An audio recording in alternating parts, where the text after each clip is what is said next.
While Mrs. Trump was in Arizona to see how immigrant children here are being handled, a group of Democratic lawmakers in Washington was getting a first-hand look at the next step in the process. They visited a courthouse in Northern Virginia to see what happens to children who end up alone in immigration court. Dani Coble brings us that story from our Washington bureau. Court proceedings can be intimidating enough for adults. For an immigrant child who does not speak the language and doesn't have an attorney, facing a judge can be downright frightening. That was the scene painted today by House Democrats outside the Arlington Immigration Court, where the lawmakers watched immigrant children, many without their parents, face a judge. Imagine for a moment the judge now turning to that child and saying, "And what's your case? And what's your defense?" Roughly 2/3 of undocumented children are not represented in courtroom proceedings.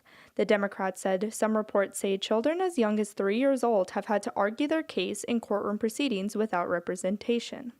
They're not old enough to spell their own names. For those children who do speak for themselves, there is another issue.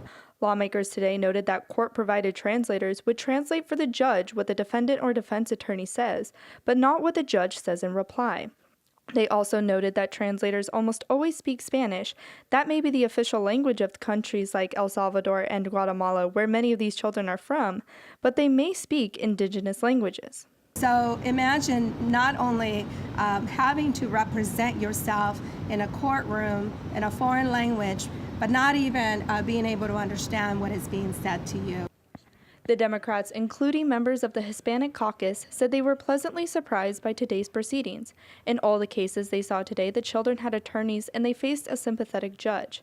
They would be pleased if that was the case everywhere, but they said they know that's not true for many children in the rest of the country. And so while today these kids had counsel, we were not able to see, and what I think we need to come back, and I am going to come back to see, is when kids are here without counsel. The lawmakers have introduced the Fair Day in Court for Kids Act. It requires attorneys for immigrant children and for other vulnerable individuals who are facing court proceedings, and among other protections. In Washington, Dani Coble, Cronkite News.